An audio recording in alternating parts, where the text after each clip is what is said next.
In this video, we're going to show the user how to map aspects from your management information system. Before we begin looking at the mapping screen, there are a couple of things that we need to look at to make sure this all works properly. From Data Settings, choose Year Groups. As you can see here in this toolkit, there's Key Stage 5, Key Stage 4, Key Stage 3, Key Stage 2 and Key Stage 1, and year groups are assigned to different key stages. It's entirely up to the user how they group those year groups. These are different levels of qualification, and that's why they're split. But in the instance that GCSE, which is Key Stage 4, is taught right from Year 7, then you could put Year 7 into Key Stage 4, and that will show up in the mapping screen. It's essential that these are split for different levels of qualification. So all the Level 3s are in the Key Stage 5, all the Level 2s are in the Key Stage 4, and so on. You also need to check that all the students have been imported into the toolkit.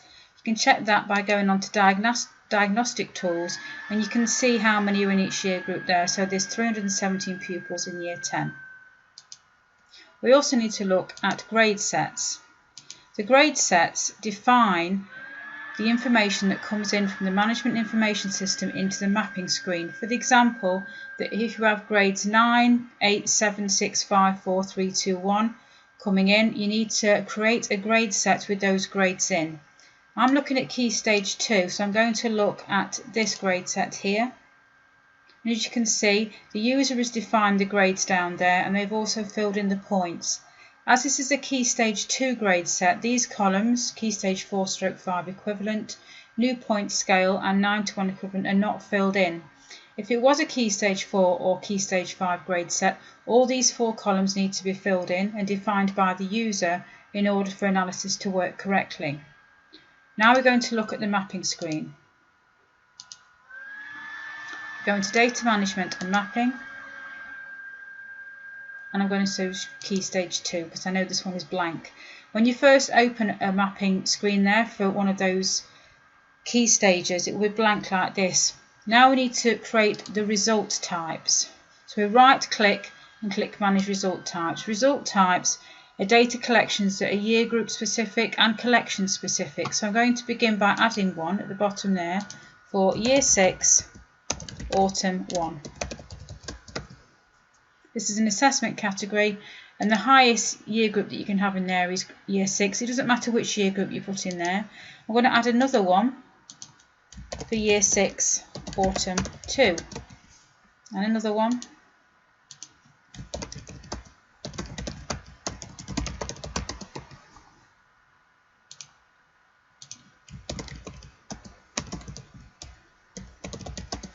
It's entirely up to the user what they name these, but they must have the year group in and the collection name.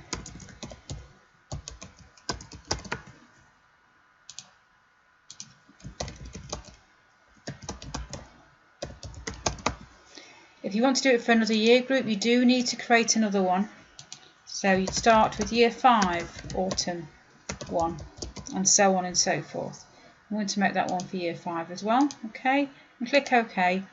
And now you can see all the result types along the top. These subjects have already been installed into this toolkit, but this is up to the user how these appear, what they're called. It's entirely up to you, and you right click and manage subjects. This is the list of subjects, so if you want to add one, I'm going to call it Key Stage 2 Technology.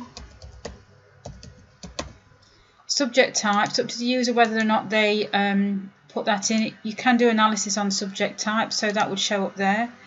I'm just going to put unknown there because there's no discount code. The previous subject, this would be a Key Stage 1. In this scenario, I'm going to put that as Key Stage 1 Science. This is the academic grade set, so this needs to be assigned for the Key Stage 2 Technology grades that are coming in from your management information system to the relevant grade set.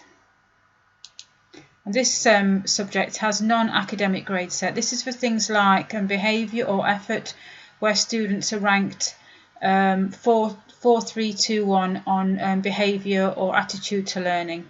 Not all schools use this information, but that's where you would add a non-academic grade set in the scenario that normal grades are coming through, like 6A, 6B, 6C, and also other grades are coming through, like 4, 3, 2, 1.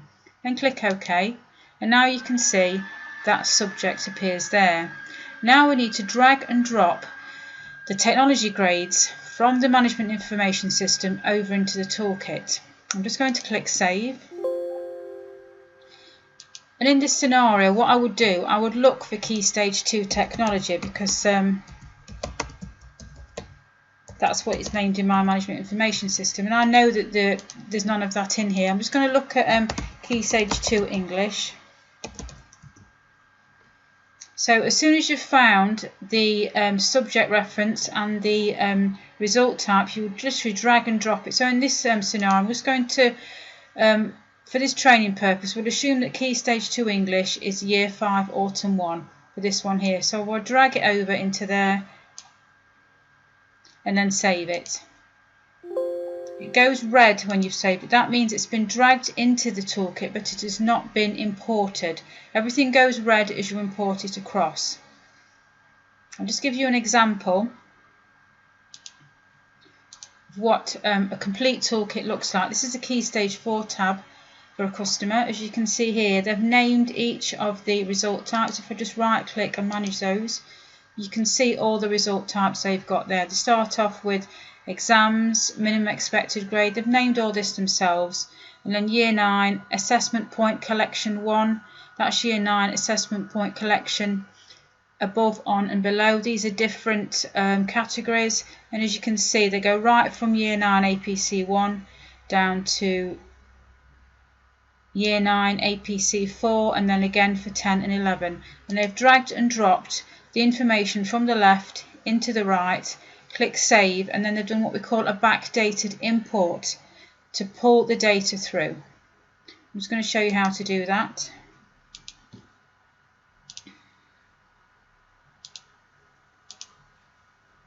So we've dragged English across, we've put it in the relevant collection point, we've clicked Save.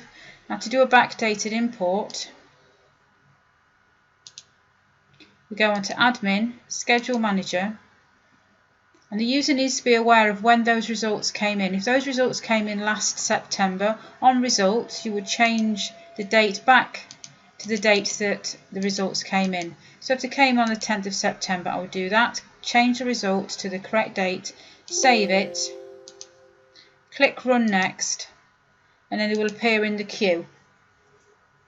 This has got a lot of stuff stacked in the queue here because this is a training toolkit. I'm just going to reset the queue and close. Just save, view the queue. As soon as they've gone out of the queue, that means they've come into the toolkit. And in that scenario, when that's worked correctly, that's when that box will go white. In the example that I showed you previously, as you can see here, all these boxes are white as all the data has come through. And that is how you map data across from the management information system, from your management information system, into the toolkit. Thank you.